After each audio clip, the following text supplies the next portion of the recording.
Oh, good morning. István Tóth, I'm directing Tárki Social Research Institute. First of all, I would like to wish happy International Women's Day to all women globally, Europe, Hungary, Budapest, and in this room as well.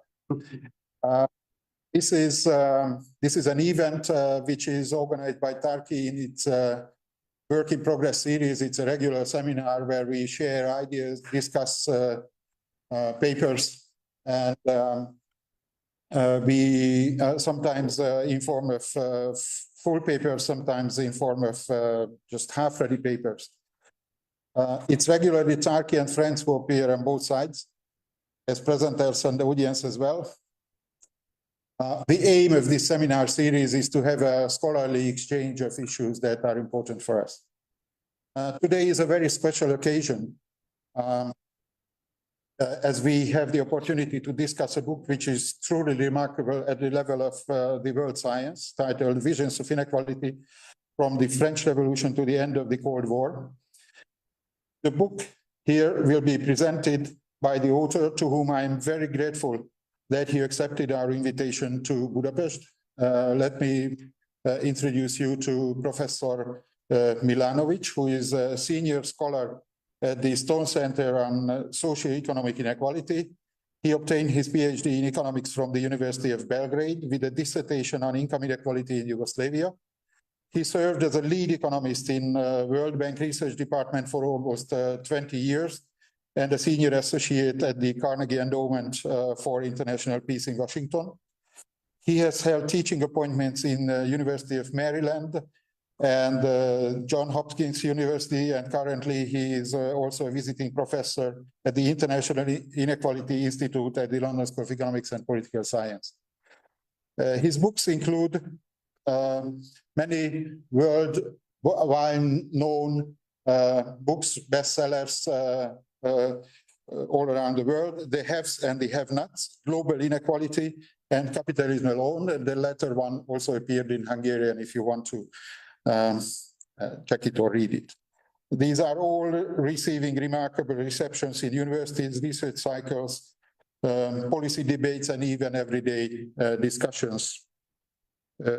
Visions of Inequality, the book which is discussed today, is on the best-selling list of the Harvard University Press and received the title of being the Financial Times Book of the Year last year.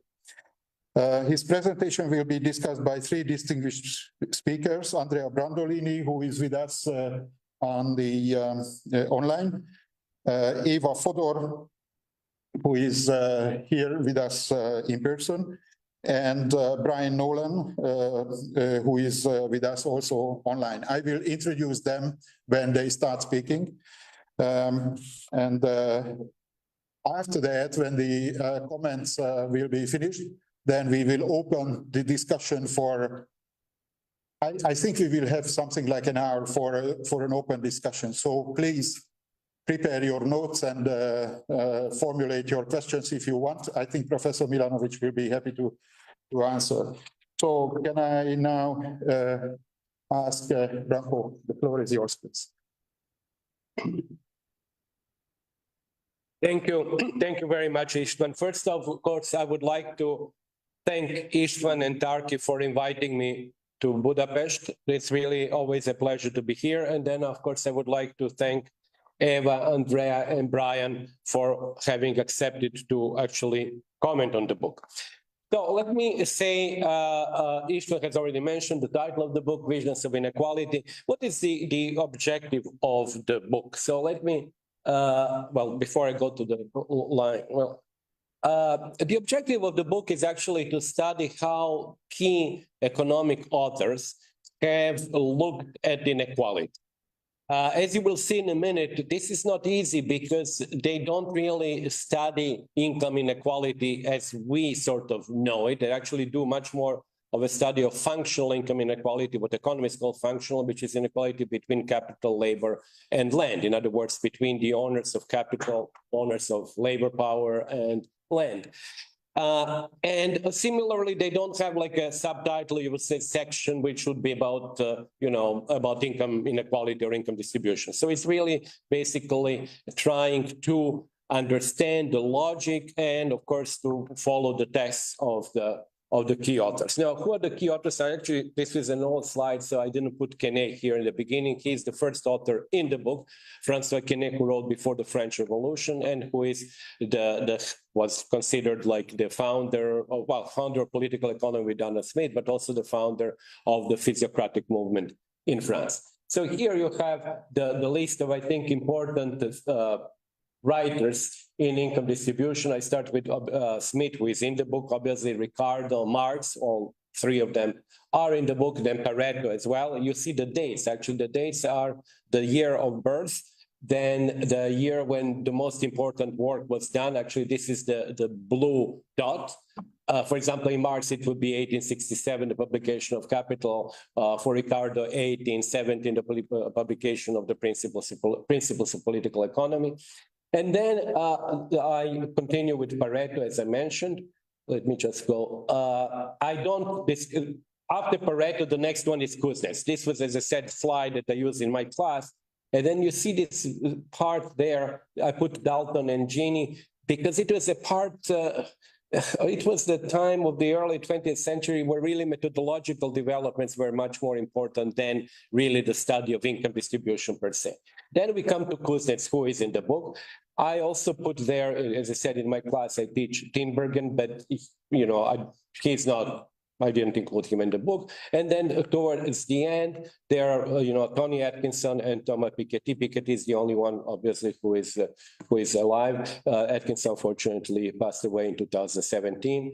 But this is the part of the book that is already after Tony Atkinson. Actually, that part of the book is not discussed in the book. I have a little bit in the epilogue, but as the book title says, it really ends with the end of the Cold War. So de facto, the end point is 99. Already here, I mentioned, of course, the main sort of ways that income inequality was looked upon. As I already said, up to Pareto, you have really essentially inequality between classes, social classes. In Quesnay, it's moreover inequality between the legally defined classes. And in Quesnay's case, it's really a replica of the legal position in France before the revolution. After that, obviously, with Smith, Ricardo, and Marx, the definitions are based on the ownership of the means of production. Then Pareto comes with interpersonal inequality, as I mentioned already, methodology, and then continues with Kuznets of course, urban versus rural or manufacturing versus agriculture. So, as I said, I think the objective is to chart the evolution of thinking on income distribution during the past 2 centuries. And then to discuss why inequality studies went into what I call the eclipse after the 1960s approximately. And also that chapter, which is chapter 7, I'm sure is very controversial. I will mention it very briefly in the presentation, but I would actually just indicate the reason why it went into an eclipse. The chapter itself is much longer and deals with different people, including a group that I could not include in the book as sufficiently as I wish I could because of my own lack of knowledge. And this is really structuralist and the dependencia theorists who I believe are very important. Samir Amin is somebody who has a place in the book, but I think I would have I should have maybe given more place to Samir Amin at the end. And then I argue in that chapter when I discuss the most recent developments in rather negative light.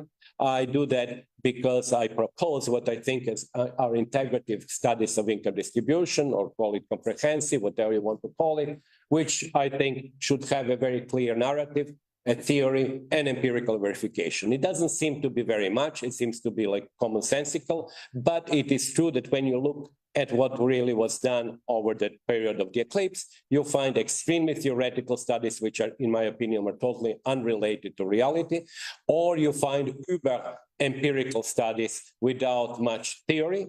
and you often really don't even have a very clear narrative. Yeah, when I say the clear narrative, I mean by that it is something that should be explained fairly simply, and that should be the guiding principle of each author. And in each of the 6 authors that I have in the book, I think there is a very clear narrative that they have, and I think they do have theory. And they obviously have much less in terms of empirical verification, because in those days, of course, the data on income distribution were really not available. And if you look at my book, every chapter starts with a description of the author, his life, some interesting details, and then goes into income distribution and income inequality at the time of the author in the country where he's studying. So that basically means for Smith and Ricardo, UK inequality, for Marx as well, but I also included inequality in Germany, and then for Pareto, inequality in France, although it would have been inequality in Italy as well, and Cousins in the US. So then you can really very easily see how much more we know about inequality in the 19th century England or Scotland today than for example, Adam Smith or Ricardo. With Marx, you already see much more empirical detail, but of course, much less than what we know today. So let me then go, actually, I would really like to focus on Smith and Marx. I think they're actually the most important authors also in the book. Now, I did not, when I started writing about Smith, I did not really plan, and I've read Wealth of Nations many years ago and reread it and so on, and I didn't really want to address the question of the so-called the Adam Smith question. Are there 2 Adam Smith? I didn't plan at all addressing. But as I was reading and rereading, the point became very, very clear to me that from the point of view of income distribution, there is really a world of difference between the theory of moral sentiments and the Wealth of Nations. And the key difference is the following. In the theory of moral sentiments, Smith takes the hierarchy essentially as given. He makes fun of the rich people. He actually talks about their frivolity, being fatuous, being vain, being to some extent indolent. But he never questions their right to be on the top. He never questions even the way they have acquired wealth. And when you move to the world of the Wealth of Nations, which in principle some economists believe is a tougher world, more right-wing world, it's the very opposite. And I will show that the quotes. An enormous amount of attack on the way that the rich have acquired wealth, I think in some sense is more striking and stronger even than Marx's own sort of criticism of primitive accumulation. So these are 2 different worlds. And from the point of view of somebody who studies income distribution, it seems to me that the Wealth of Nations is much more leftist, if you will, in the sense that it questions the way that the rich people have come to power. So let me then stop for that for a minute, because I'll go back. But I would simply, the second point, which is here, is that let us look at what Adam Smith sees as the evolution of these 3 shares of the real wage, or the evolution of their absolute amounts, rather, real wage, profits, and rent, because that would be quite important too. So what he says is that actually with development, with advancement of society, he believes that the real wage will go up. So that there is no much doubt about that. This is in the entire, 5 books of the Wealth of Nations. And of course, countries are really ranked by the level of development of commercial society. And it's totally correlated, practically entirely correlated with real wage. On the top, it's true of the real wage, according to Smith, is North American colonies and the Netherlands. Then England comes next, Scotland, France, and then Poland, Portugal, and so forth. So there is no doubt that actually that's what we call GDP per capita and real wage are linked. Now, the land rent, according to Smith, would also increase in the process of development, because there is a greater demand for food as the population increases, and a greater demand for the products of the earth, mining, cotton, and so forth. No, the only factoral income that would go down in the advancement of society is profits. And why? Because there is greater abundance of what Adam Smith calls stock, which means capital. So that's the same idea, which then we will see later also in Ricardo, well, similar idea to Ricardo and to Marx, is really the profit rate would go down. Now, it would have an important, in my opinion, important implication. When Adam Smith speaks of the different social, organized groups, be it church, organized religion, labor, government, or employers' associations, he is most critical about the employers, or what he calls masters, or what we would call capitalists, because he says their interest runs counter to the public interest, because their incomes would go down with the advancement of society. Consequently, they should not be listened uncritically by the government. So I think it's very important, and I have not seen this before, it's very important to draw Adam Smith's negative, how should I say, skeptical view about employers' association from his view about the evolution of factor shares in the more advanced society. So they're really, I've said too many things here, but they're really, I think, 2 points which are important in my opinion in the chapter on Smith. First, the distinction between theory of moral sentiments and the wealth of nations. And secondly, the development of factor shares, and from that development, drawing the line to what association or what professional group has to be looked most sort of with the greatest skepticism when it comes to their advice. So let me then go to the, I actually didn't want to go to Ricardo now because I wanted really to focus on Smith. I said the theory of moral sentiments is often thought, I think generally because of influence of Amartya Sen, to be much softer and light, nicer in some sense. And the leftist view has sort of become in the 20th century and the latter part of the 20th century and early 21st century to be essential, to be questioning and to believe that if you have the grounding principle, like in the theory of moral sentiments, to be empathy, it has to be more leftist than if your grounding principle is self-interest and growth, which is definitely the case in the wealth of nations. And as I was saying before, I don't think this is true, actually. The very opposite, in my opinion, is true. In the matters of distribution, theory of moral sentiments is actually much harsher.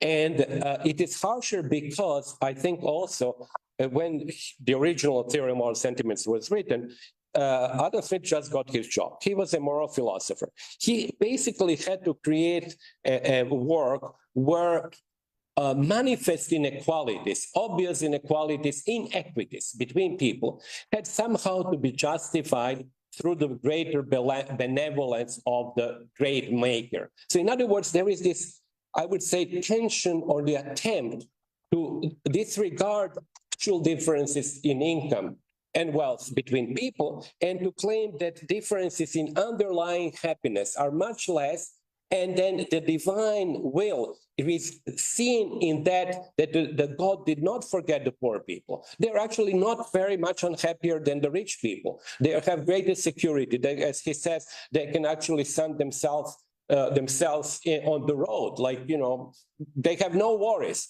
But the kings are very much worried. They can be overthrown, they could be killed. So the attempt to equalize happiness between different groups and thereby to justify the divine providence, it's very strong in the theory of moral sentiments. And sometimes it becomes quite reactionary, or it is, if we want to call it, Panglossian.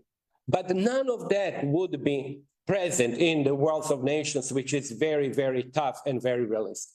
So that was why I believe that from the point of view of income distribution, the wealth of nations is much harder, but much more leftist. And this is, I think, one of the objectives. The rich are derided for their behavior in the theory of moral sentiments. spending patterns. It's very similar to Veblen's theory of the leisure class. It's, theory of the leisure class is kind of interesting to read, but really there is no questioning that these people who are wasting money should be there. And likewise in the theory of moral sentiments. And it really looks, as I said, very often, very conservative. He has a problem with Van de Ville, an obvious problem. He calls it pernicious system. But the problem was that Van de Ville actually says that what we see as the private vices eventually, through basically invisible hand, not of course in those terms, lead to the public virtue. And it is very difficult for Alan Smith to accept that. I've actually, after having written the book and reading stuff, I've come to the conclusion, and this is, people laugh when I say that, I think the theory of moral sentiments is a job market paper. It's a paper that he had to write then. But as he became older and he became more disillusioned and he became tougher, he wrote The Wealth of Nations. And that's why I think The Wealth of Nations for us is a much more important and also a stronger work. As I said, it is a work of self-interest, self-realism, stern realism and self-interest in The Wealth of Nations. And it was built, as George Siegel said, on the granite of self-interest, not on altruism and empathy. But I will already explain before why I believe that, strictly speaking, from our perspective, from my perspective, it was actually a much more leftist war. You have the statements, as one that I'm not going to read here, but that criticizes laws on food and religion, or as both being based on popular prejudice and consequently bad. So you have here very clear in that statement when he talks about religion, how the government has to follow popular prejudice in sort of fostering different types of religions. It's really criticism of religion, and that criticism continues. The use of irony when he says, I've never, if you look at the second quote here, of the Quakers in Pennsylvania, they have released the slaves, which of course may satisfy us that their number, the slaves, cannot be very great. Obviously, the famous quote that he has never known much good being done by people who affect to trade for public interest. This is the irony, this cynicism sometimes is very present, but that cynicism then, and irony, it moves, let me just move to these quotes, moves to the incomes of the rich. And in my book, I cannot remember what page it is, but I intentionally put about 5 different ways that are dispersed, obviously, in The Wealth of Nations, about the way that the rich, according to Smith, have acquired wealth. And I intentionally put only one word in title for each of them, and then the whole quote. And what are these ways? Plunder, colonialism, collusion, monopoly, slavery. It's absolutely sort of striking when you put them together. And I actually said to the editor, I want to keep it like that because it's actually like a machine, rapid fire. It's like a machine gun. It's like one bullet after another. As I said, they are dispersed in Adam Smith. They are not there. And then the merchant companies. It is well known that he was, of course, had extremely negative view of the East India Company. And, when he says that these are the people who are totally indifferent, lest even the country that they are ruling should disappear. Because once they have withdrawn their money, they couldn't care less what happens to India, to the country that they are ruling. Or then he, of course, talks very tough here, as you can see, merchant republics of Venice, Genoa, and Pisa, and their role in the Crusades. And when he calls the Crusades the greatest folly that ever befell the mankind. So it is you look at the trading companies that come really for a permanent opprobrium in Smith, and it's not accidental. So let me then finish with Smith. Maybe I'm already taking too much time for Smith, but the bottom line is it says here, the rule by the rich is not in the social interest. And it's not in the social interest for the reasons that I mentioned before, is that they actually they are the group of people whose interest, which is profit, is running counter to the advancement of society because the profit would decline, according to Smith, in the advancement of society. And you see the quotes here, but the mean rapacity of the wealthy, the monopolizing spirit of the merchants, and so on, should never be preventing from disturbing the tranquility of anybody by themselves. The government should not support associations of capitalists at all, and cannot ban them, but it should not support them.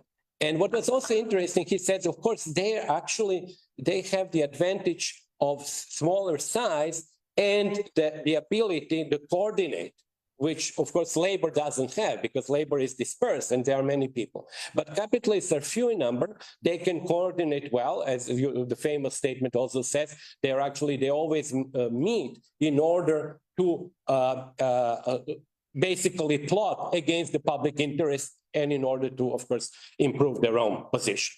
So they have that advantage, and moreover, it's actually interesting when he looks at the three groups of people, like capitalists, workers, and landlords. He says workers are uneducated, and they don't have access to power, and they cannot coordinate because there are too many of them. Landlords are indolent, so they don't have an influence of the government policy because they are indolent. But employers are handling sophistry and casuistry very well. So thereby, they are more sort of, how should I say, they're more powerful, and consequently, we have to actually look at them much more carefully. So let me then move to, this is actually a nice slide, I forgot about that. When you count the number of times that God or different terms which are related to God, divine, providence, great maker, appear in the Theory of Moral Sentiments and the Wealth of Nations, it is also striking. Theory of Moral Sentiments has almost 150 mentions of God, and in a size which is 1/3 of the Wealth of Nations. Now, how many times does God appear in the Wealth of Nations? It's not there. It's 6 times. It doesn't appear there.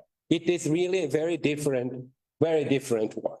So this is for Adam Smith. The bottom line, in my opinion, first, the Theory of Moral Sentiments is basically theological, work which tries to justify the state of affairs as being observed. The Wealth of Nations is a realistic work which questions all associations, whether it is government, trade unions, they didn't exist in those time, but unions of workers, employers, or organized religion, and comes down the most strongly on the organized capital.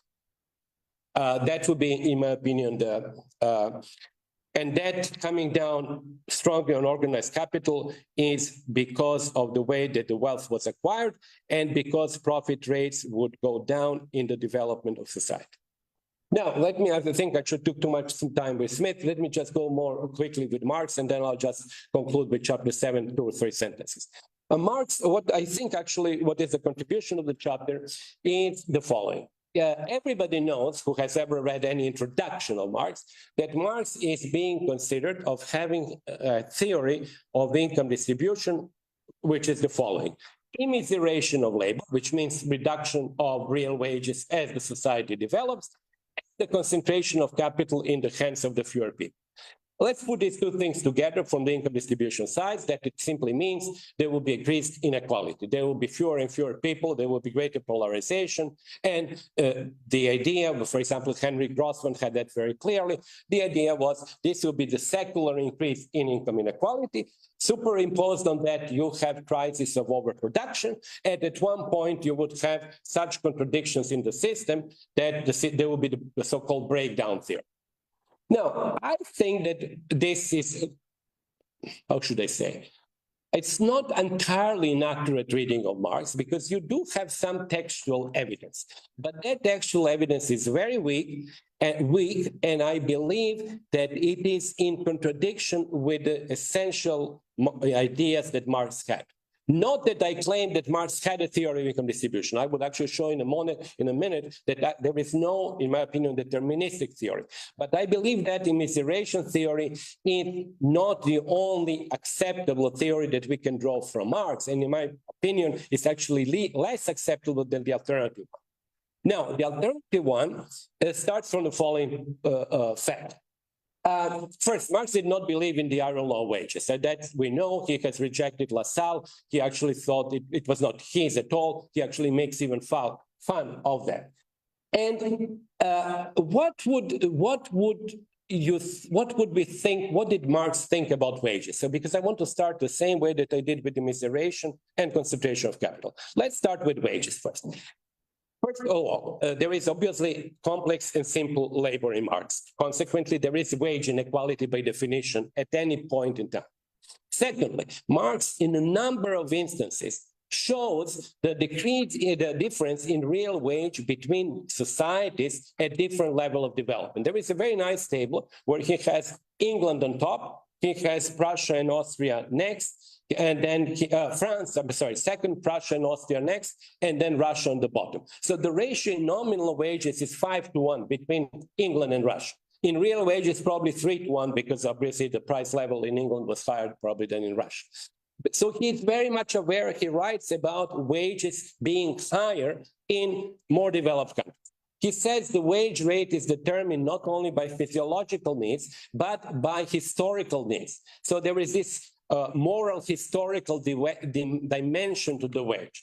Moreover, and that's I think very important, for Marx, needs are historically determined. And when he says in a very poor society, the needs are very limited because the society is poor. Because when you are poor, you're not going to have the need for the cell phone or the internet because it doesn't exist.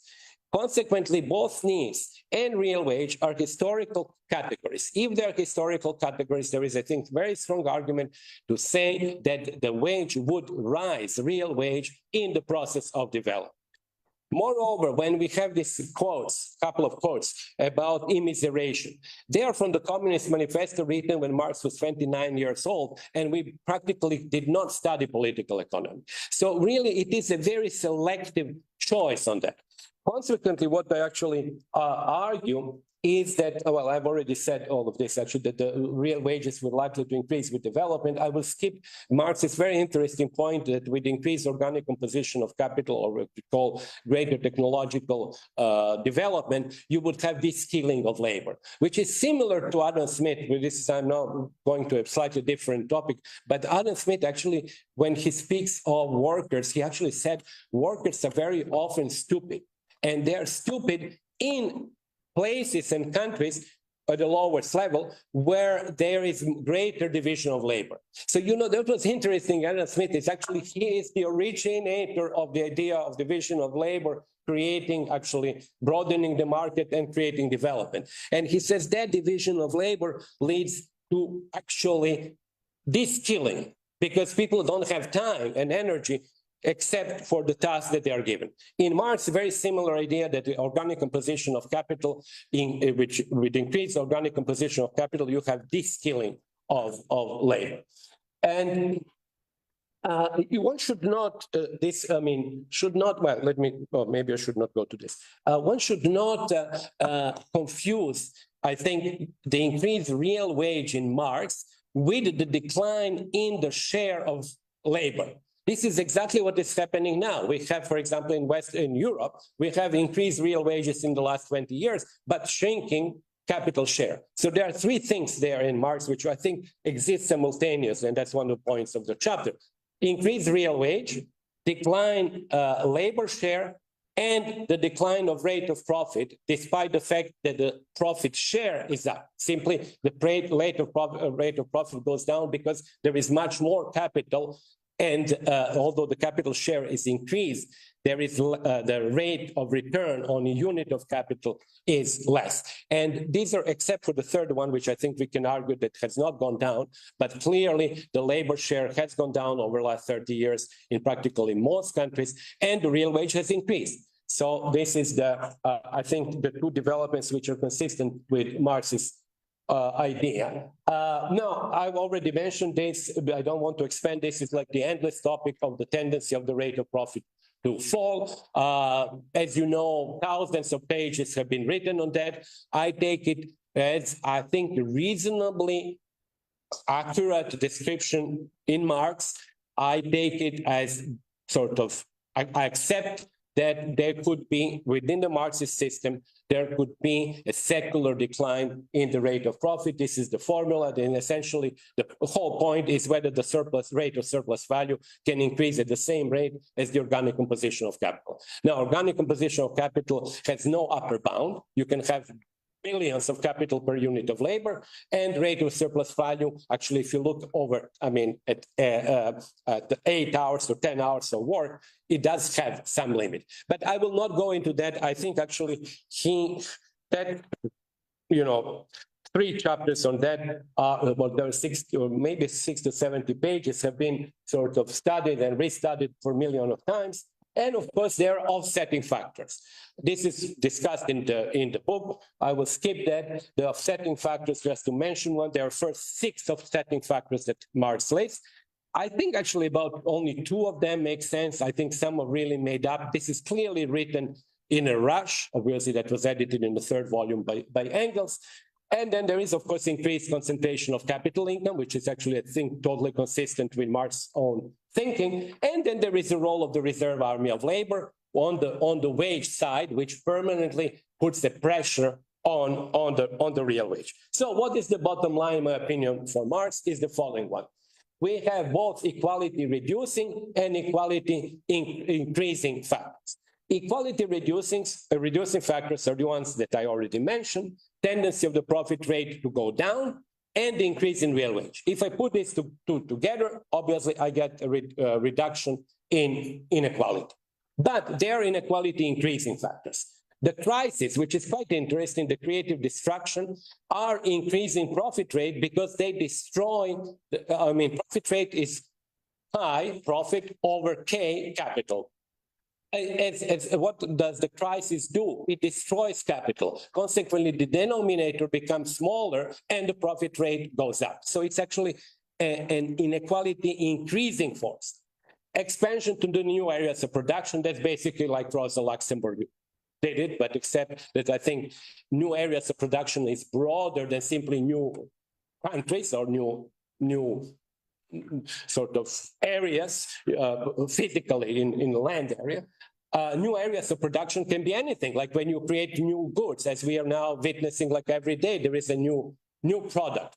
Not only new product physically, but actually commodification of things. I was recently discussing the fact that actually people like Trump sell their names. So this is a new commodity. That commodity did not exist 50 years ago.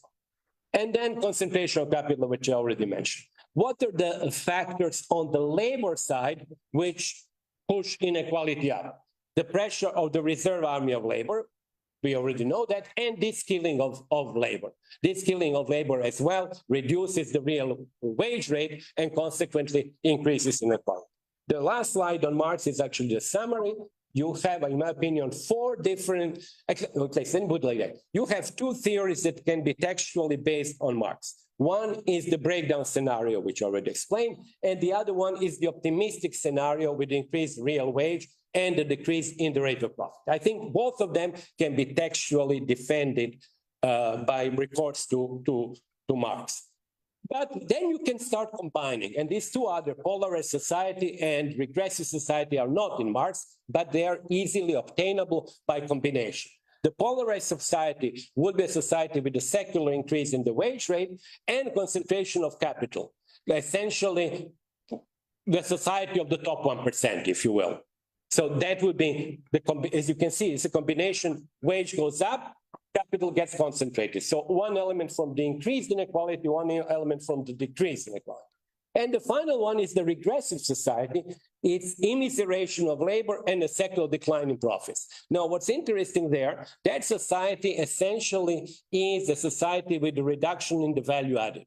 Because if you have reduction in real wages, and if you have reduction in profits, and the two of them are value added, or the net product, obviously you have a reduction in net value added. So I put here, I mean, I don't think it's in the book, but for example, Argentina could be one example of that society. The essential point, is one of my referees said, the essential point is that Marx cannot be seen as a Victorian determinist in the matters of income distribution. We have to see him as a writer where the contingency of capitalist development can lead to various sort of combinations of what happens to profit and the real wage. And these are the four, I think, alternative four possibilities, and we can actually play with modern societies into which category they might fall. So that would be, I think, for Marx, and as I said before, I will just say 2 or 3 sentences about chapter 7. And actually, basically, before the trajectory of income distribution, what we can see in the book and what became very clear to me as I was writing it, is essentially that you move, it is really like a picture, like a movie. You start from legally defined social classes, you go under Smith, Ricardo, and Marx into the classes defined by the relationship to the means of production. You move to Pareto, where the elite matters, and the what we can call top 1% matters. To Kuznets, where actually it was agriculture versus industry, manufacturing, agriculture versus manufacturing, rural versus urban areas. And finally, we come, the Kuznets is then at the antechamber of the eclipse, because neither class nor elite longer matter, and we move with the neoclassical world to the optimizing agents, where actually even the type of assets that you have doesn't matter, because the assets are written as subscripts. You own the J subscript, I own L subscript, so I, J, K, L. All individuals are de facto the same, regardless of the power relationship, regardless of the assets they own, regardless whether they're in the top 1% or top 5% or the bottom. And that's basically the time of the eclipse. And I think actually the time of the eclipse in the West was led by, I think, 3 factors of unequal importance. The first factor is a political factor, where I think clearly as the gravity of economic studies moved from Europe to the United States, where class was always less, how should I say, perceived as less important, might not have been less important, but was perceived. At the time of the Cold War, the argument was essentially, to put it very brutally, if you claim, meaning the Soviet Union, that you don't have capitalist class, neither do we. And essentially, we are also a classless society like you claim to be, we are too. Secondly, neoclassical developments which led to this formalization of the representative agent and to the disregard of the elite and the class was the second development. And the third development was the funding of research by the rich. So these are the things which, in my opinion, led to the eclipse in the West. The things which led to the eclipse in the East, which are the first 2 sections of chapter 7, are similar. First, capitalist class was actually disappeared because of nationalization, and it became certainly much less important. Secondly, there was a political dictatorship which actually limited and prevented the study of income distribution and the study of any class, because it was presumably a classless society. And the third point was really much lower accessibility and availability of data. So we have really both in the East, in communist countries, and in the West, in capitalist countries, partly determined political attempt to disregard studies of income distribution, and certainly not to create integrative studies, and in part due to objective developments. The objective developments mean that, for example, the capitalist class has been eliminated really in communist countries, but also that in the case of the United States, you had a period of really an expansion. The fact that I mentioned in the chapter of Kuznets, when he writes the US is producing 40% of global output, the US has had a very significant decline in inequality in the country and large increase in GDP per capita. So there were the objective factors which led to a kind of a more sunnier view or more optimistic view about the role of class, and consequently much less importance being put on the study of income distribution. So that was for that chapter, and I finally end with the epilogue, which is much more optimistic. I think we are really now back to a situation for many reasons. So I think this is all for many reasons that we will actually have. We have the return of class, we have the return of the elite, we have possibly Kuznets waves, we have studies of historical inequality thanks to social tables, and we have an increased scope where we move from nation state, as everybody has done here, to global and sort of interdependent inequalities, where actually inequality globally can influence inequality in individual countries. So we are really in a different world now, which for inequality studies is a much better world. Thank you very much.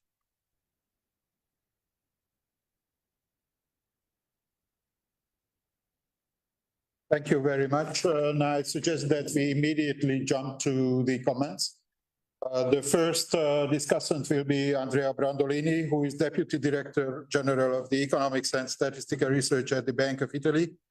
He has a very broad activity, very active scientific record. He's been sitting at the Executive Board of the Luxembourg Income Study for a while, directed with teams meeting the Luxembourg Wealth Study. He's been on the World Bank Commission on Global Poverty between 2015 to 2016.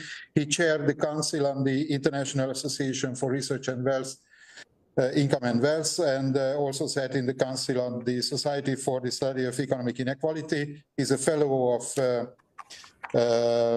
many bodies, Human Development and Capability Association, and also the Policy Fellow of the Institute for the Study of Labor. And I don't continue because Andrea needs some time to present his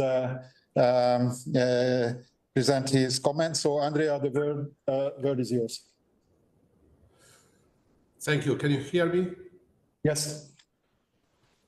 Many thanks, Istvan, and many thanks to all and to Branko for the presentation.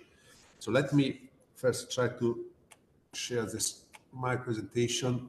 Just a second.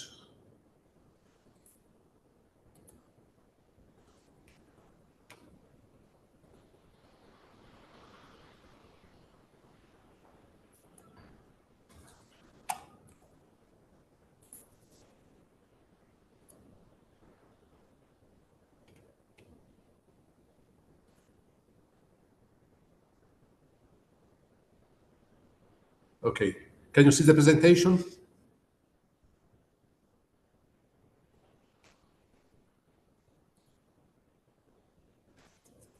Istvan, can you see the presentation? Sorry. See. Yes, okay. We see. Okay, thanks, because I cannot see you anymore. So thanks again for this invitation, and thanks to Branko for a brilliant presentation. It's always a great pleasure for me to read Branko's writing. His books are well written, deep, original, and thought-provoking. So here, however, I will stress more the missing points and some disagreements with his interpretation that for once are somewhat substantial, unlike other occasions.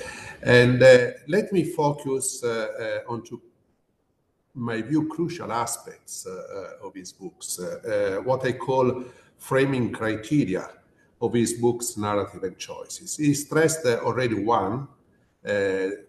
He considers substantial work in inequality those who have a compelling narrative, a well-developed theory, and empirical evidence. But he also stresses a point in the introduction that he looked at, he is indifferent to normative views about inequality, meaning that he doesn't care in his presentation of the normative views of the authors he considers. He tried to focus on the positive aspects, on the positive analysis of these authors.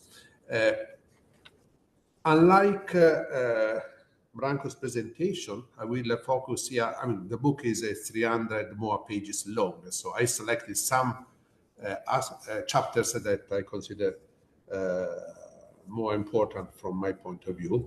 And I will focus more on Pareto in Kuznets and the Cold War research, more than on Smith and Marx, on which I would have much less to say.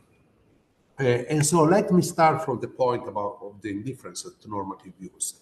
I mean, probably I am emphasizing too much relative to what Branko does, but just at the beginning, he makes the statement. And at face value, what Branko wants to do is to focus on authors' positive analysis, ignoring the normative views. This is important because it helps him to justify the exclusion of many authors like John Rawls or Amartya Sen and others.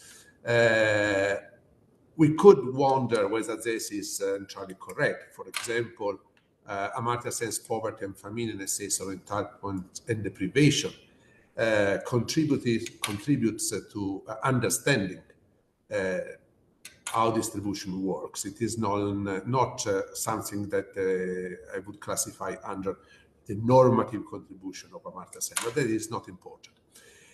My point is that this initial claim of indifference to normative views may be somewhat misleading, suggesting that normative and positive can be separated.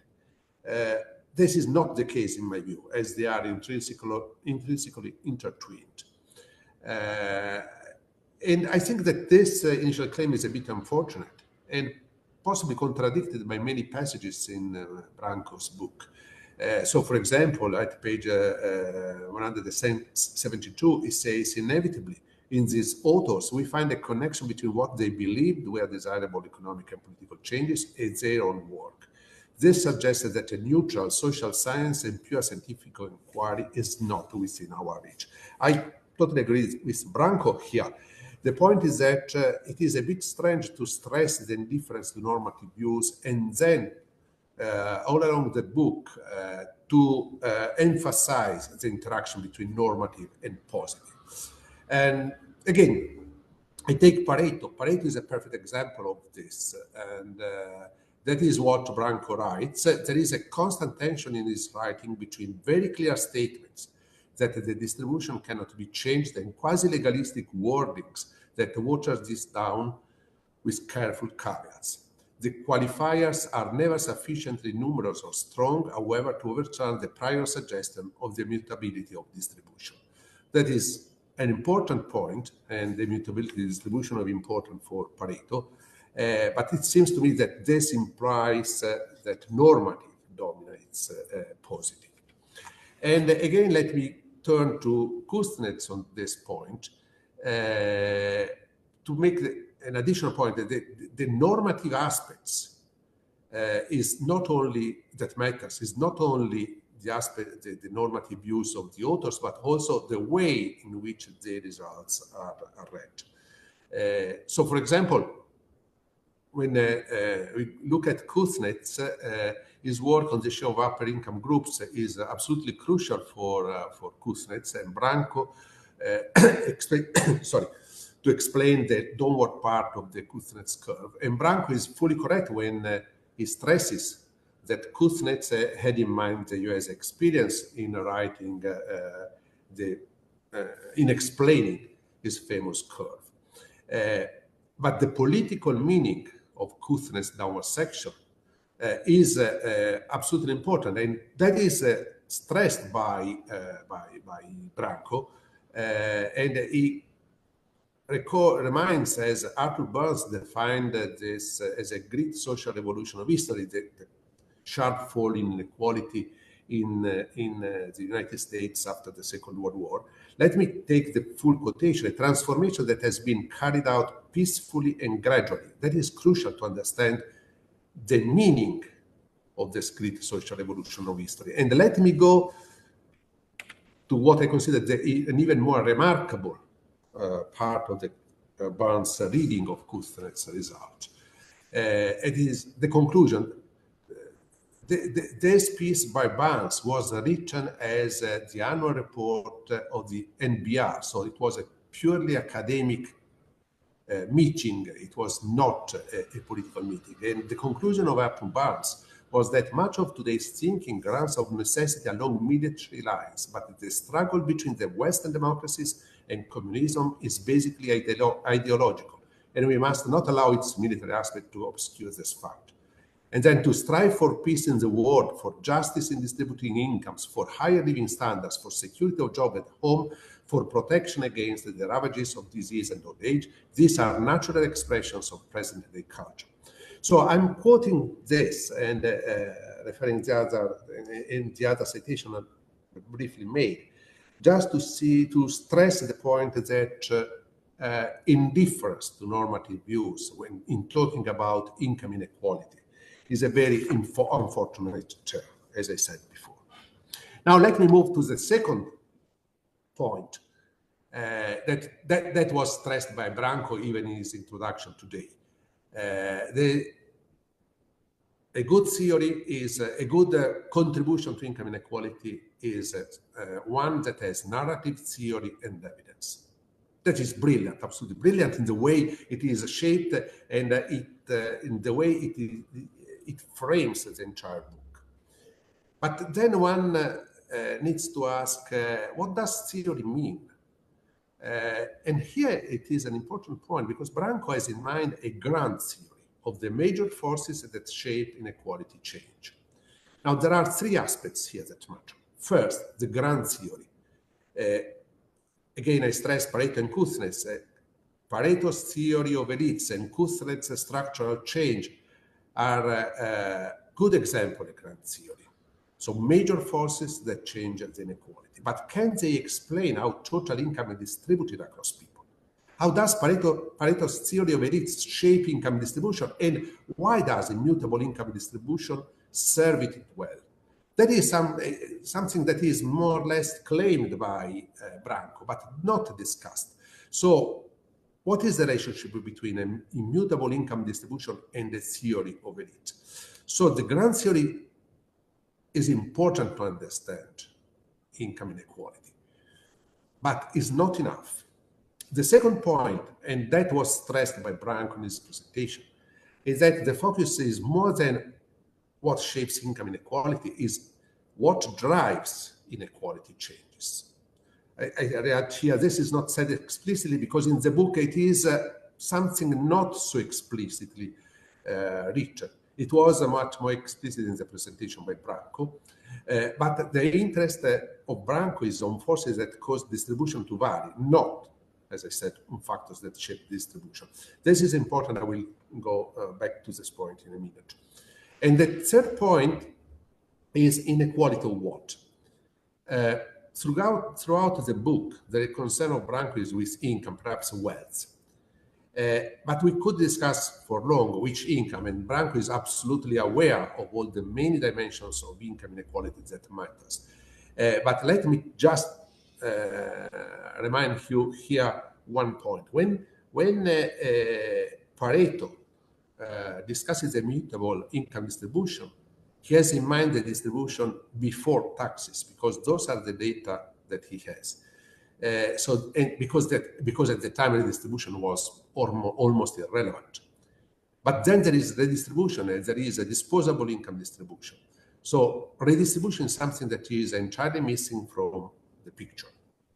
And redistribution, however, is linked to what Branko calls politics, and it is important. So discussing inequality of what is absolutely important in the book. And then there are the other dimensions, power and so on, and I don't deal with those dimensions here. So one missing point, and that is, and I think something that should have been discussed more, and it is a point that, of course, Branko knows very well. He dealt with these issues in previous books. But it is the importance of measurement and how crucial it is to collect sound evidence. Pareto fully deserves the attention that Branko pays to him in the book. But it seems to me that Branko misses one point that for which Pareto is absolutely crucial, what I would say, a turning point in inequality analysis. I quote here from Bresciani-Turroni's survey in Econometry in 1939, and Bresciani-Turroni concluded that the Pareto's law lacks a theoretical foundation in empirical support, and Pareto conceived for the first time the idea of measuring inequality, but other indices more appropriate than alpha.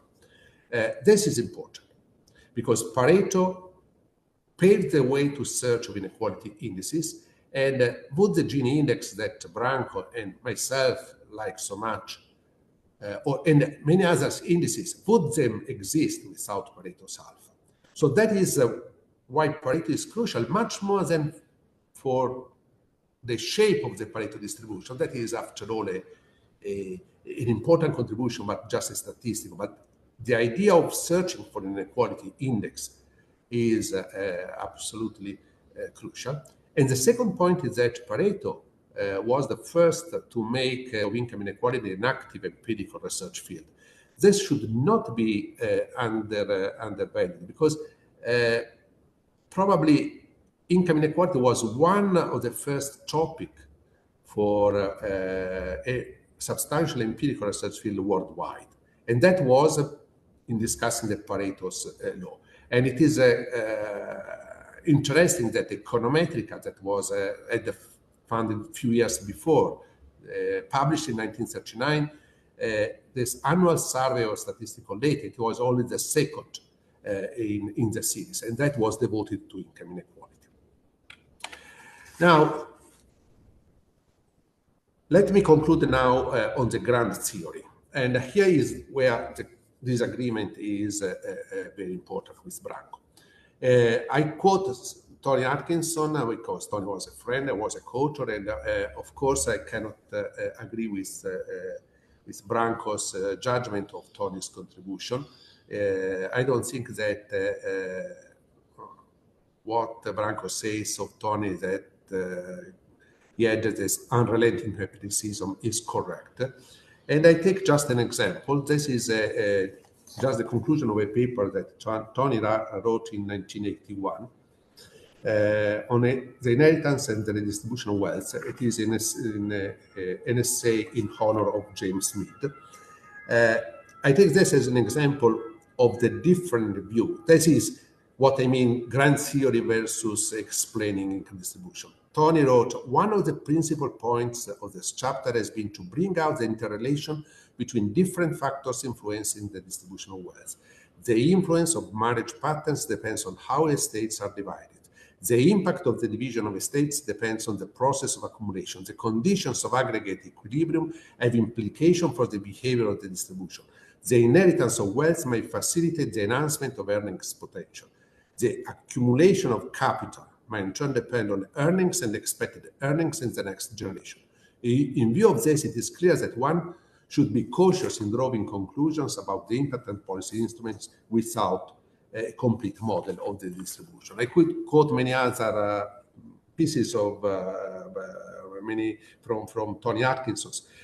Let me just refer here to another book by Tony that would change possibly the view of Branko, that is Unequal Shares Wealth in Britain. And that is a almost 300 pages book discussing data on wealth distribution and the reasons why the wealth distribution is shaped in such a way in the US. I come to my last slide, and then I stop to explain even more what I mean between grand theory and explaining income distribution. So that is far more general than talking about Tony Atkinson. And I take the example of what has happened in advanced economies since post-Second World War. In many advanced economies, but not all, we can see a U-shaped pattern in income inequality, a U-shaped pattern that depends on the kind of inequality indicators that we use, but let's forget about it. And this U-shaped pattern is common to many countries, not all, but the timing, the magnitude, and the persistence of this pattern differ. And why this? I think that this is the exemplification why there are common forces that may have affected all advanced economies, countries, advanced economies, like globalizations, like deindustrialization. So that is something in common with Kuznets' approach. But then once you have discussed these common forces that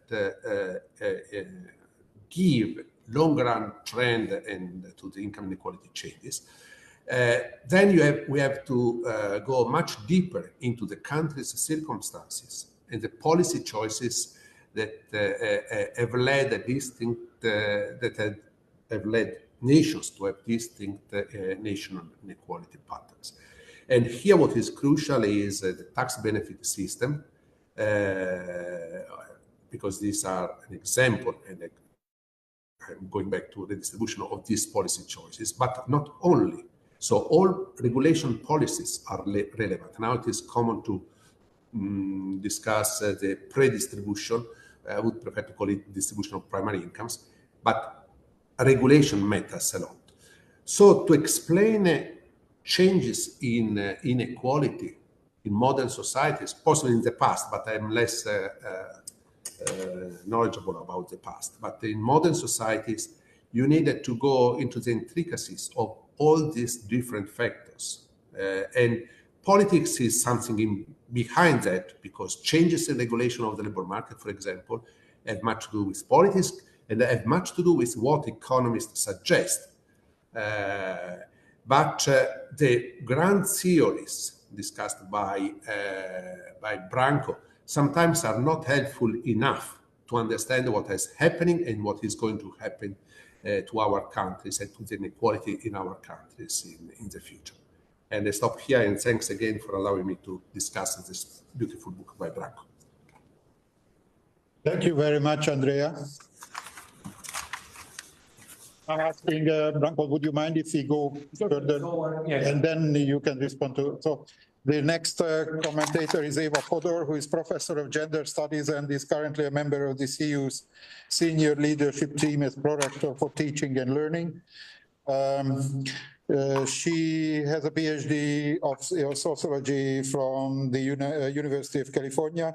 She's interested in how and why gender differences in the labor market and elsewhere are shaped, reshaped, and renegotiated and reproduced in different types of societies.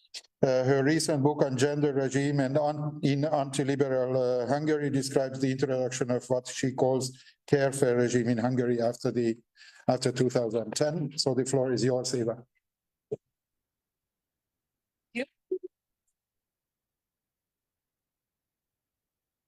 Can I have my slides, please?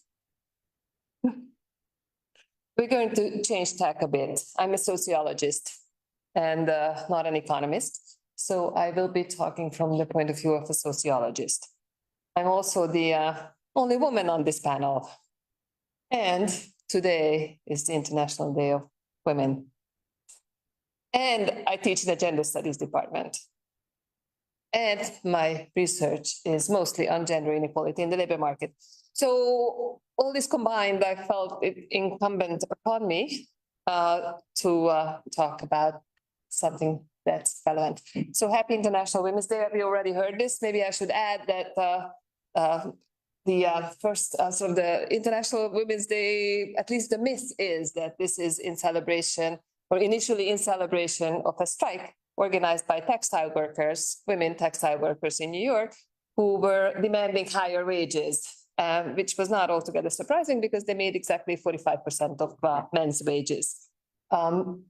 These are not those women, but already this is, so what I'm trying to say is that the International Women's Day is already about wage inequality, but, and wage distribution. I actually thought that the goal of the book is not just to describe wage distribution. Now you sort of kept talking about income distribution and wage distribution, but really the title of the book is Visions of Inequality. And indeed, the book and the authors in the book, not to mention your last chapter, is also about inequality, how sort of the shape of inequality in a society, classes, how classes are organized, the relationship of classes to each other, the opportunity structure that is that's different across classes. And my argument is going to be here that gender inequality is missing from these visions of inequality. And without thinking about gender inequality in the structure of society, in the structure of inequalities, we get a really crude and imprecise description of inequality, and our vision is somewhat blurred. Where am I supposed to be? There. So the reason why it's possible to ignore gender completely in a book on social inequalities is because of at least two assumptions. One, shared by most of the authors in the book. One is that classes are disembodied. So the people who fill classes are sort of gender neutral. It doesn't matter. Anybody can fill any class. There's no, those people do not have bodies, do not have a bodily reality. And secondly, the second assumption is that the unit of analysis is households rather than individuals, and the focus is solely on households. This is a quote from the book. Let me just read the first sentence. Inequality is created and reproduced at the level of the household, not at the level of individual wage earners. And this is repeated. So it's not just that Branko emphasizes the household and pays attention to the household, but explicitly says that individual wage earners and the difference across individual wage earners doesn't matter. And the argument, of course, is that, and this is the 2 points that I highlighted here are important because here we see the reason why inequalities are important. And those are, at least for these two reasons, the fact that class position is associated with specific social values and especially associated with different opportunities and that people and choices that people have in life. Okay. So my argument is that if we eliminate these two assumptions, we get rid of these two assumptions and we get a more precise vision of the shape of social inequalities, and we can include gender differences in the story as well. Now, first I'm going to give you 3 reasons why these assumptions are leading us astray, and then I will suggest 2 very simple ways of fixing the problem. I'm going to talk about the increasing number of single-person households. I'm going to talk about this disembodied class business and how it does matter whether or not it's men or women who are members of a specific class. And then I'll talk about the notion of household and how that becomes problematic once we actually take women's work seriously. And I will be quick, and I promise that I'll be within the 10 minutes. So the first point is about the fact that even though these stories are about households, in fact, and not only households, but households where, in order to be able to ignore gender inequality, you need to have households where there's a man and a woman. Now, it turns out that fewer than half of the United States population, these are data from the US, live in such households, and a decreasing number. So more and more people live in single individual households. If we take single individual households into account, then, and we put them in hierarchies, then put these households in a hierarchy using wages, and soon we're going to notice that the households where there are women are at the bottom of the hierarchy. So that is kind of suspicious. That should give us pause, and that should make us wonder whether or not there's something else at play here other than forces of production, other than relations of production. So I think the fact that, while in the time of Adam Smith, maybe the focus on household made sense, nowadays it does less and less work. Right, and I also explained that women-only household tend to be at the bottom of the distribution. So clearly, we need to consider something that's outside of the story that we have heard up until now about relations to production. There are other forces at play that organize hierarchies, social inequalities. Okay, now these are my grandparents. Who got married exactly 100 years ago in the process of mating and household formation. I'm quoting you from that paragraph that I cited. I thought I would show you this because I want to argue that that belonging to the same class is an altogether different experience for men and women. I am sure I'm not going to say anything terribly new, but just thinking this through might help. So my grandmother, who was born in 1904, is 20 years old in this picture. She actually wanted to become a doctor, but she didn't because she was not, she couldn't study. This was not the time when it was actually easy. It was possible, but not easy for women to become doctors. So she has a secondary education. So instead, she married a doctor. My grandfather is a doctor. She was introduced to him through the family. So again, her choices of, she led a rather sort of secluded life in a solid middle-class family. Her father was my great-grandfather was a civil servant or a manager, a semi-manager, middle manager in a sugar factory near Budapest. So they lived an okay life near Budapest. And then she married a doctor and moved to Budapest. She had no income of her own, but got some pocket money and other household expenses from her husband. There was constant argument about that. She had very little impact on major family decisions. Specifically, major family argument was whether or not my grandfather should take a permanent job in a hospital that would secure a stable income for the family, or he should keep practicing at home, which was lucrative, but haphazard. She had to adjust to her husband's daily work. The whole family did. So she had very little choice in how she lived her daily life. And when they got divorced, which was actually quite rare, she had she was in her 50s. She had very little chance of remarriage, and she had very little chance of self-sufficiency. She actually ended up working as an assistant nurse and lived with one of her children. It would have been difficult to survive otherwise. Now, my grandfather, and I'm just not going to go through one by one, but was older than her a good 10 years. He was highly educated, a doctor with a private practice. He made all the decisions about money. Like I said, his decision about what kind of work he would be doing. The family's social life consisted of friends and colleagues who were his friends and his colleagues. And when, after divorce, he remarried within a few years, and, he kept being a doctor. So he kept being middle class. So the point I'm trying to make is that it's very obvious, if you think this through, that being middle class is a very different set of, a very different experience. It presents a very different set of opportunities, chances of action, level of control, level of authority, and a very different degree of risk for men and women. This was true in the 1900s. It's still true today. So when we talk about class, so the generalization of class, the capitalist class, the middle class, the aristocratic class, what the opportunity structure is for the people within is very important in order for us to understand social inequality, to have a vision of a true vision of social inequality. Okay, and the third point I want to make, a third reason why these assumptions should not be held onto, is that the value of women's work may materialize in the class status of other households. So what does that mean?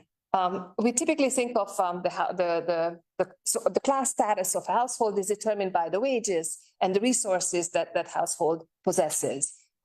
They come from members of the household who put their income and resources into the budget of that household, right?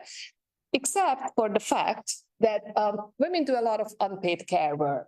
So raising children, looking after the elderly, organizing community lunches, etc. A lot of that work benefits people outside of the household. So for example, when my mother babysat my children, this allowed me to go to work. This allowed me to retain my middle class status. In other words, her work, which she contributed to a different household, we lived in different households, increased my social status rather than hers. When somebody looks after an elderly relative, rather than allowing them to fall into poverty, then that person increases the social status, retains the social class status of that other household. Women's unpaid care work does that a lot. So in a situation like this, if this is the case, then I think we need to complicate our assumptions about independent households. We think of these as independent households. In fact, there's a lot of back and forth within households, not just across generation, but horizontally as well, which what makes me wonder whether or not how useful the concept of household is in and of itself. So I'm not trying to argue that we should completely get rid of the concept of looking at income distribution or wealth distribution within a household, but I'm arguing that that's not enough. We need to look deeper than the household. We need to look at individuals as well.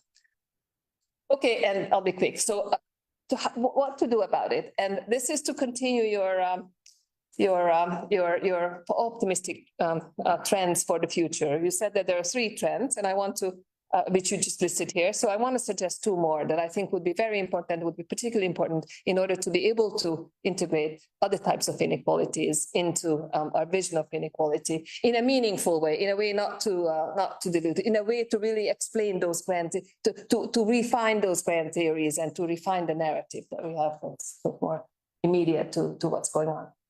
One is to add multidimensionality. The technical term here is intersectionality, which you might have encountered. And given our computational power that we have access now, a multidimensional vision of class is, of course, not beyond the realm of possibilities.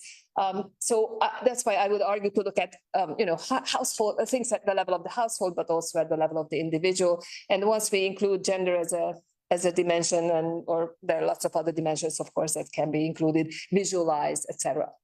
Now, it has been maybe difficult to include data other than income in our calculations because of the very reason that was mentioned, which is that there's simply no data. Even income data is dubious before a certain point in time. But now, at the time, and this is the second point I'm trying to make, in the era of big data, we have new tools to assess the structure of opportunities, control over daily life, for example, and to be able to use those effectively in our models of inequality. So, for example, and this is just like a little idea, and I know that some people are already doing this. These are all pictures of women in the 1950s, which I collected from the internet randomly. Using a computer, we could generate ideas about what are the life opportunities, what kind of people women are associated with, what kind of activities do they do, how restrictive clothing do they wear. All of those would highlight the kinds of inequalities that are connected to income inequalities, but also have an independent force on the shape of social inequalities and would complicate our visions of inequality and visions of class. Thank you.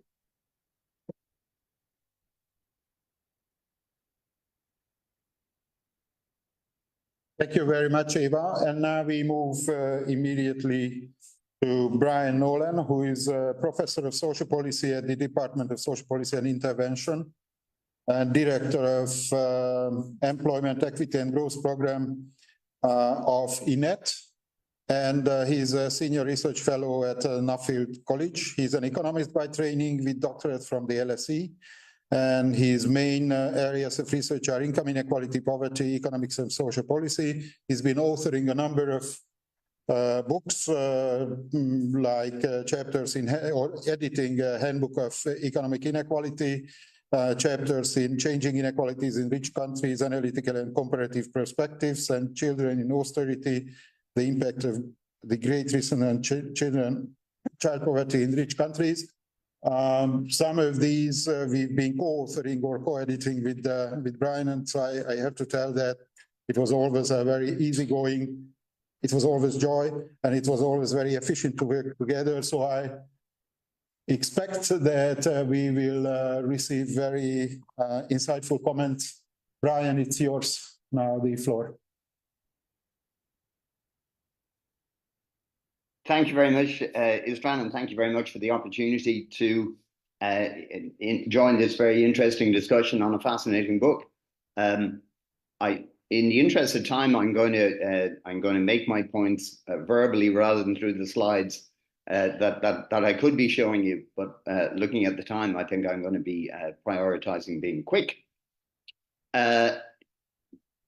Greatly enjoyed and learned from reading the book.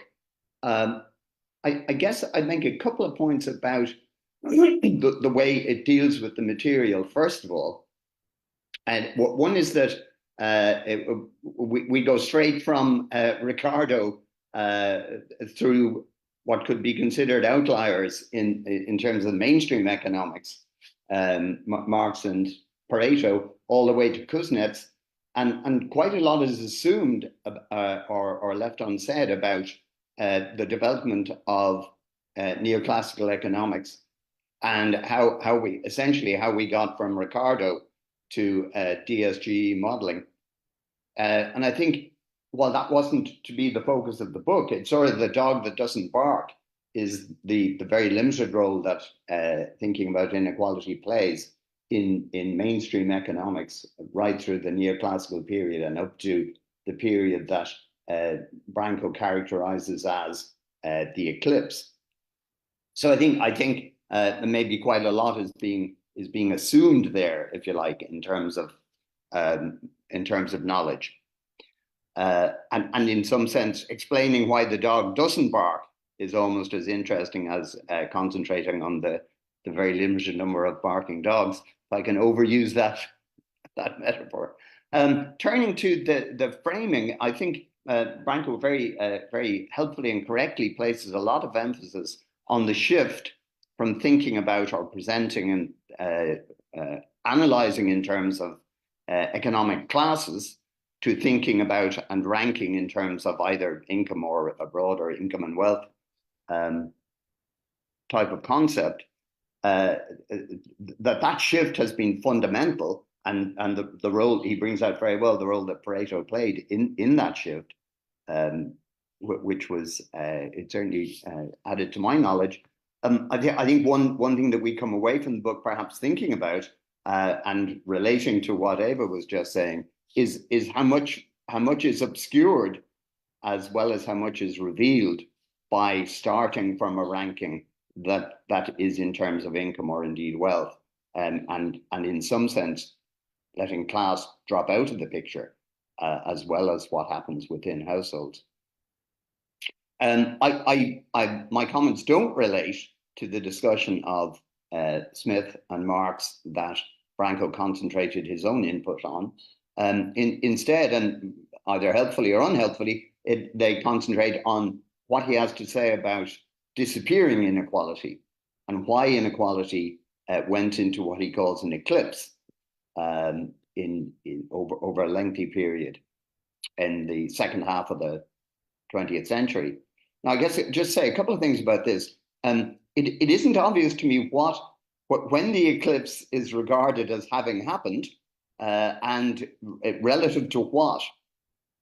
When was inequality playing a much more substantial role in mainstream economic analysis and thinking? What are we framing the eclipse against? And in terms of the factors that he sees as underpinning that eclipse, which, as he mentioned, the politically motivated need to minimize the importance of economic class, the theoretic turn in neoclassical economics, and the funding of research by the rich. These are the factors seen as driving the eclipse. I don't get a sense of how we're to assess the role they played and their relative importance in driving that eclipse. And in fact, I'm not even sure that I can think through how we would go about making such an assessment. So the plausibility of these as relevant factors is not questioned.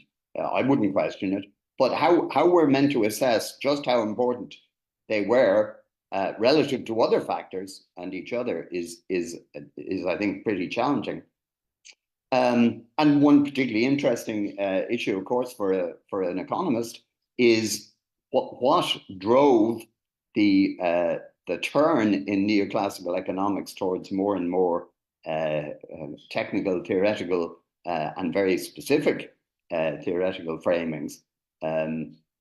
And how are we to relate that to what was happening in the outside world and the sort of factors he mentions? I think that's a hard nut to crack.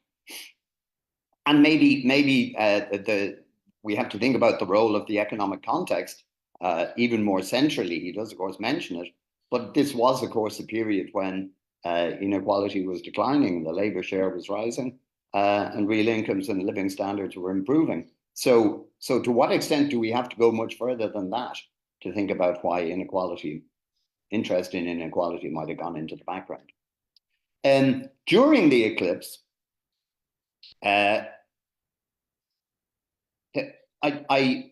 would absolutely agree with what Andrea said about the research that was going on, let's say during the 80s and 90s, about inequality, and the extent to which much of that is characterized as mere empirics. I think, certainly in the case of Tony Atkinson, which I think, is a complete mischaracterization, to be honest. But more generally, I think the treatment here in the book underestimates the extent to which the interest in getting the numbers right was driven by wanting to unpack and reveal the underlying causal processes. And this, of course, is true of Branko's own work, which he characterizes during the period as, to an extent, mere empirics as well. He's not doing himself justice, but he's not doing justice to many others as well, I think. And also, I would very much reinforce what Andrea said about what I think is a mischaracterization of the interest in episodes of inequality increase and trying to understand specific periods during which we observe or can find out that inequality increased, as opposed to a grand narrative, big picture, which can often miss as much as it obscure as much as it reveals. Very briefly, to talk about why there has been a resurgence in interest in inequality research more recently. I guess, again, and this is an addendum to the book, but I think it's something that is obviously of central interest to us as we think about the whole theme of the book. So from when would we date a resurgence in interest in inequality? I think here it's very hard to get away from the dominance of US concerns, US experiences, and US academic fashions in driving what we then take to be a more global phenomenon. And I think this certainly merits a lot of unpacking. So there's a lot of emphasis on the extent to which capital is back. And of course, Thomas Piketty has played a central role there. But I think we have to remember, and this again relates to some of what Éva was emphasizing, we have to remember that earnings are still absolutely central for most households, and understanding the evolution of real wages and the distribution of earnings across individuals and households is still a central task for inequality research. So while I absolutely share Branko's admiration of Thomas Piketty's impact and the theoretical framework he develops, I wouldn't be as sure as Branko is that this is going to turn out to be the fundamental contribution to inequality research that it could be and may turn out to be, but I think the jury is still out on it. It isn't obvious to me how much follow-through there has been or will be in terms of embracing this theoretical framework. And that goes back again to the point that Andrea was questioning, and I would question, as to the centrality of the sort of grand theoretical treatment and framing and narrative that Branko is so keen to see, whether that is actually the most important thing that we should be looking to see. And indeed, one could say that Piketty's contribution in terms of establishing the empirical facts has been at least as influential as the theoretical contribution so far. So I think the fundamental challenge we face, again, reflecting on the grand narrative, on the grand theoretical, what Branko is looking for in those terms, clearly, and is brought out in the quote from that Andrea had, if we think about not wealth but income inequality, an integrated theory of inequality has to combine an understanding of individual level wages, how they combine with income from capital, from pensions, from social transfers, and how individual recipients with different income packages cluster into households, what affects that, and how they then separately and jointly behave. So this is a tall order. That is the fundamental challenge. And again, it isn't obvious to me that one grand framework is going to successfully encompass all the very complicated causal processes involved. So I think that's where I would leave my input and look forward to the discussion. Thank you.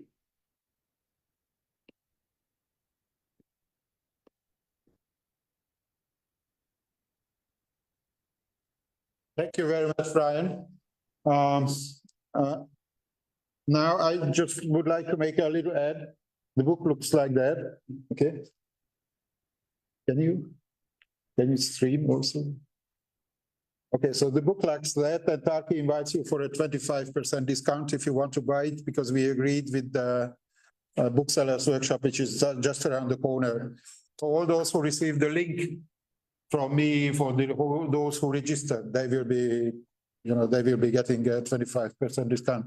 I think it's better now to give the word to Branko, and then we will open the floor for some questions. Well, first, thanks a lot to the really excellent comments that I've received. I've written them down, so they are not going to be lost. And for the sake of still having some time for discussion, maybe we can also add a few extra minutes because we lost in the beginning.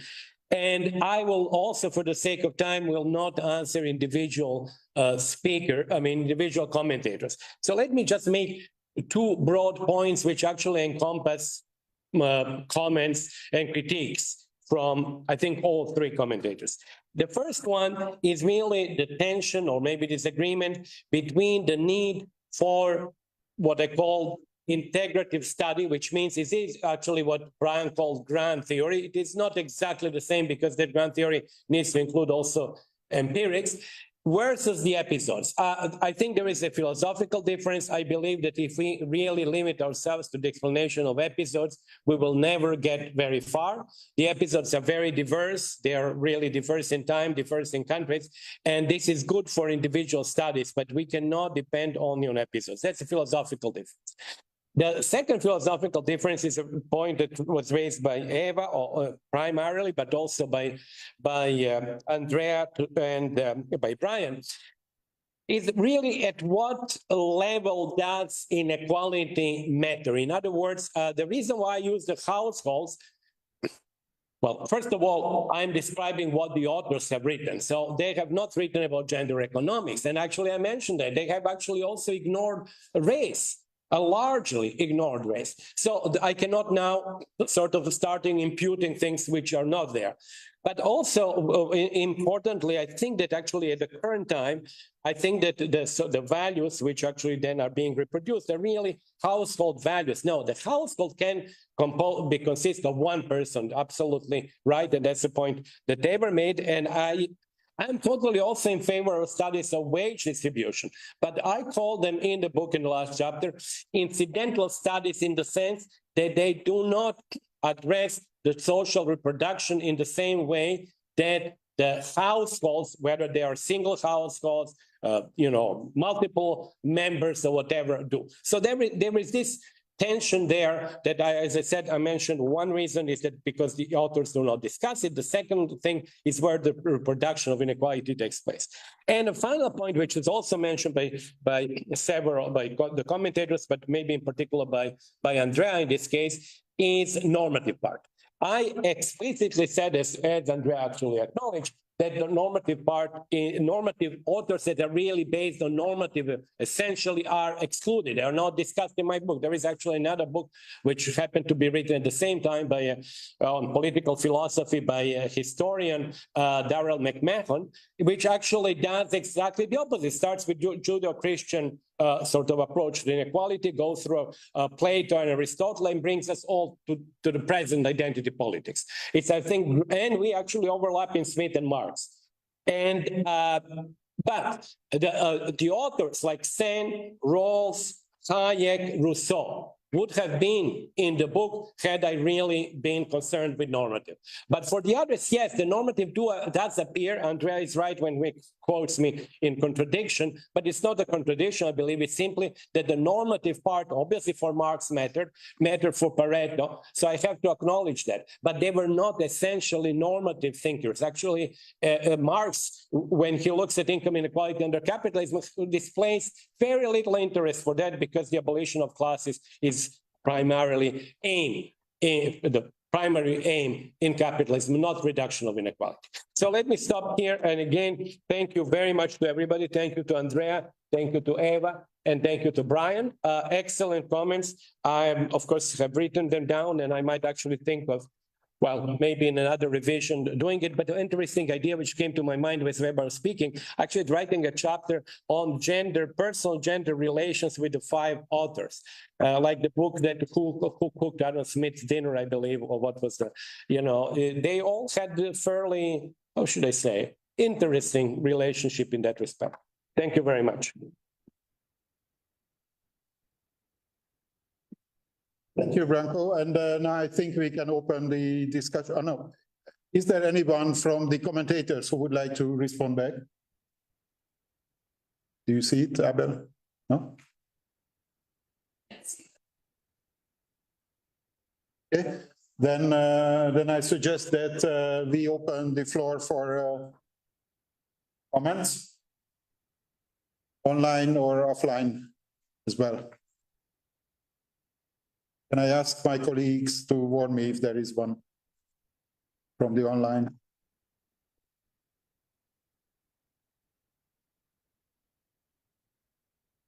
Okay, from here, from the room? Actually, I have many, but I'd like to wait.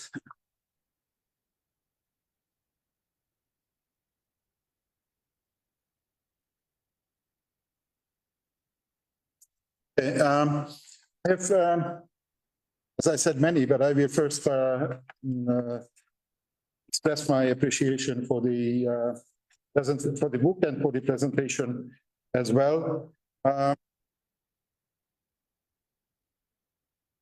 Two things. You said that in the eclipse period, there were 3 reasons why there was not extensive study of inequalities, and one of them was that because it's the rich who would have financed, perhaps.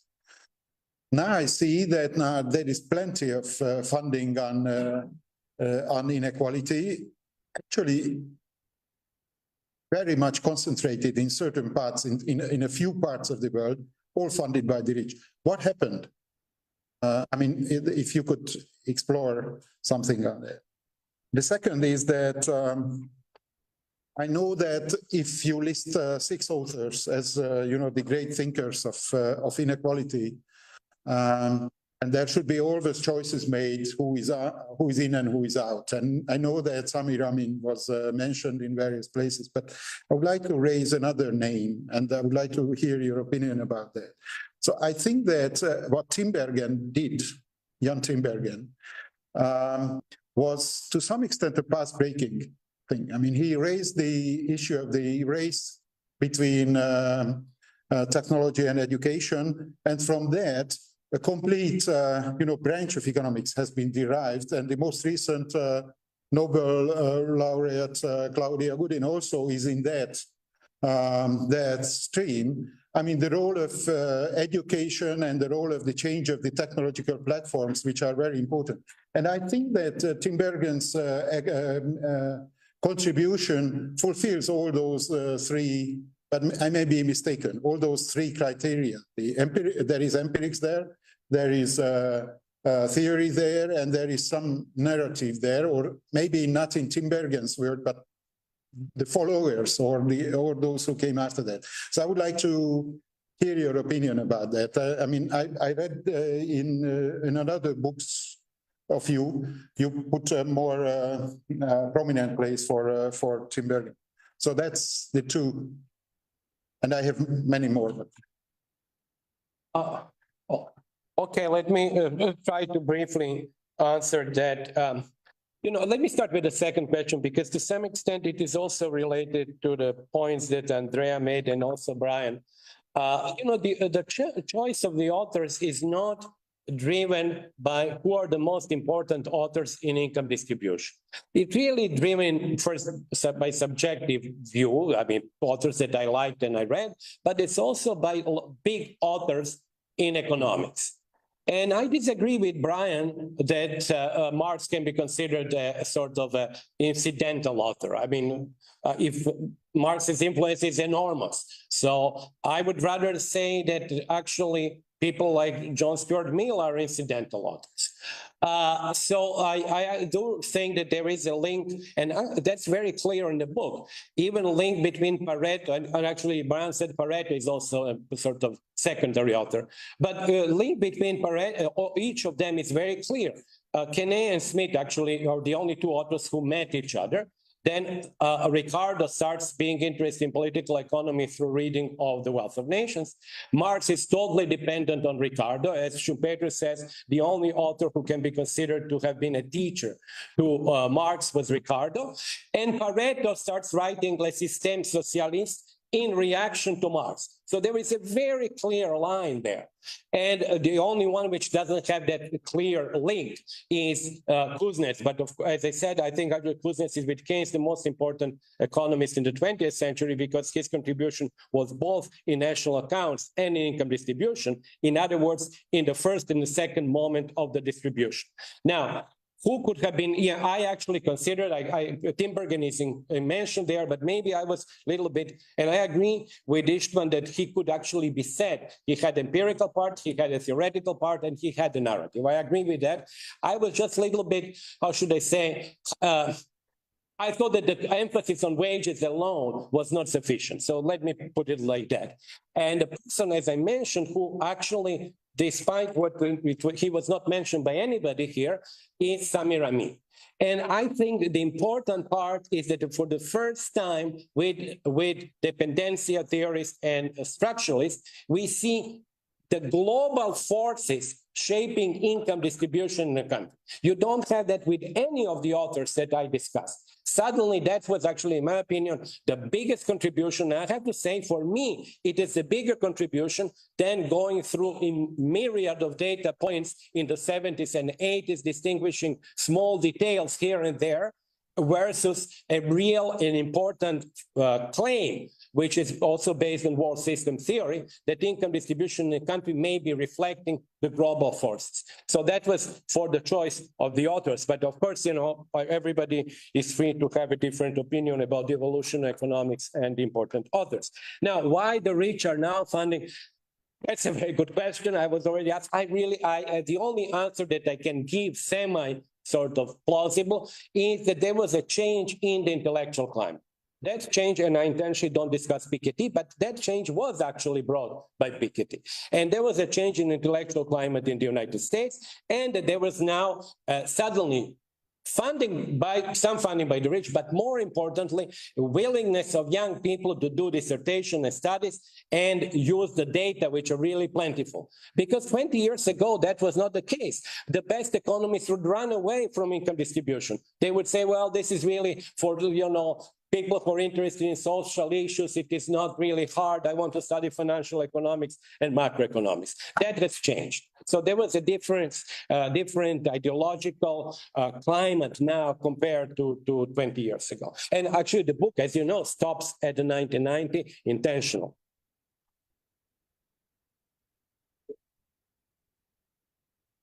Still here, sorry. Yeah, I was Just one more. Yes, go ahead.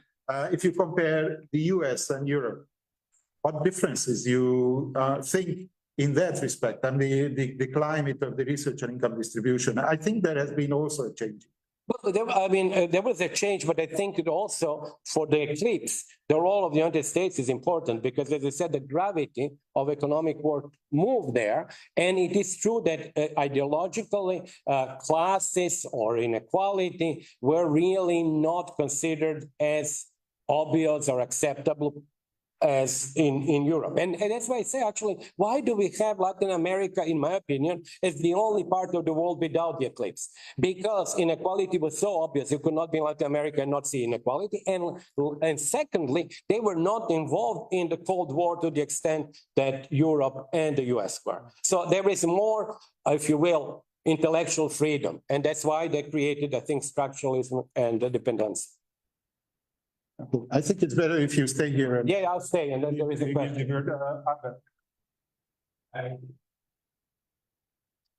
Yeah, you have to come here, yeah. Thank you. So my question would be that in the last part, you mentioned a lot of reasons why economists hasn't worked on income inequalities questions, and cannot be the reason that division of labor, division of disciplines got stronger, and it is a normal process in capitalism because partly it makes more efficient work. For instance, you mentioned Tony Atkinson. Maybe he could have created more thorough theories and normative approaches if he couldn't spend his whole life creating very quality data. So now we have much better data because people spend their life creating better data. Yeah, and yeah, of course, this kind of division of disciplines is partly artificial, as structuralists argue, but I think it is a natural process of capitalism. Well, I agree, actually, and it's a good point that you mentioned. Maybe the people who have worked on data and created data, they have made it possible for others to create, integrative studies. I agree with that. I just sort of thought, as you were saying, how that natural process leads to the division of labor. I was just thinking of what Adam Smith said. If we really divide it in such fragmented way, we basically lose overall picture. And I would also like to say that I think that Andrea did not really truthfully reflect my view on Tony Atkinson, of whom I'm actually a big admirer. And in that part of the book, yes, Tony is criticized indirectly because of these episodes and emphasis on data without really connection to politics. And it is true, when you read Tony's work, there is really very little behind these numbers, like where there are no strikes, there are no demonstrations, there are no changes in government and so forth. But he also has contributed enormously, and especially, as I mentioned, that in the latter part of his life, when he said actually bringing income inequality back from the cold, and also brings the capital, which I think is very important development, bringing in capital, which it is overrepresented obviously in incomes of the rich, and which contributes very significantly to inequality. And Tony was somebody who brought this back. So I just wanted to be clear clearer on this part.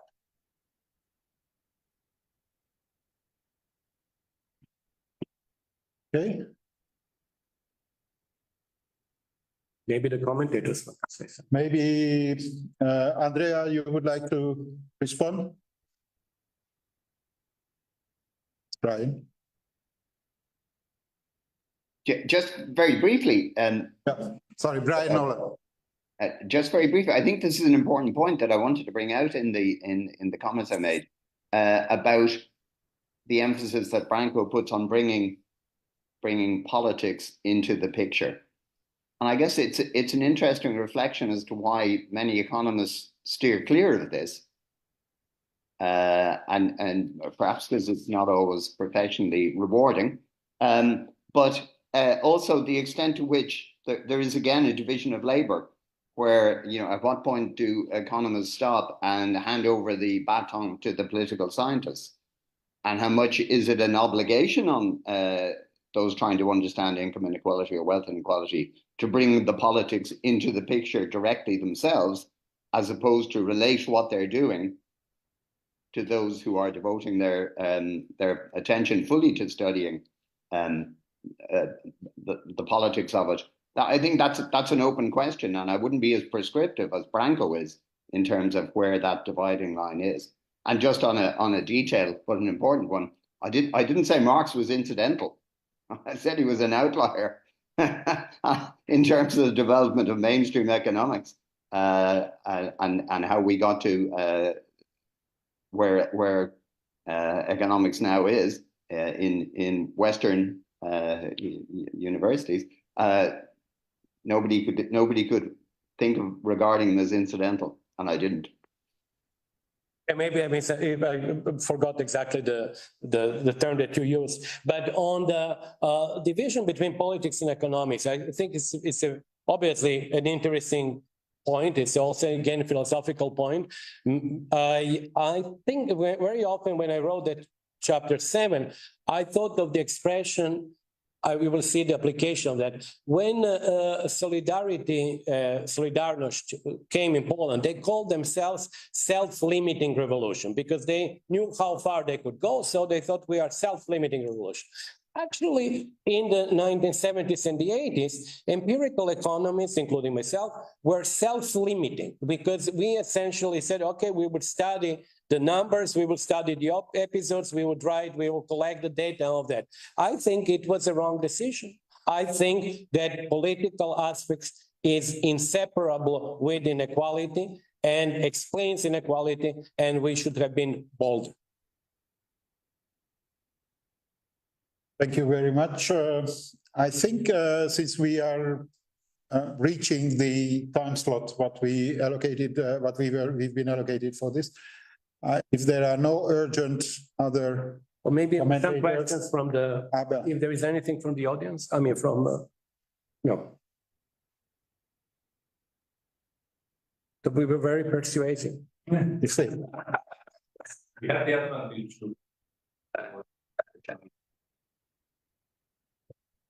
So I think I first ask you if you want to say any closing remarks. No, I'm actually just wanted to thank you again for the attention. Actually, I really appreciated the invitation. It's a pleasure to be here. And again, thank you to Éva, thank you to Andrea, and thank you to Brian.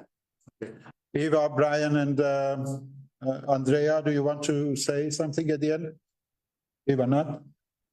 Okay, then I would like to thank Professor Milanovic for writing the book and for making this presentation. I would like to thank also the 3 commentators for reading it and commenting it in detail. And I also would like to thank for the participation of the online and the offline audience. I think we learned a lot, and this is exactly the purpose of our work in progress series, in which you have seen this discussion.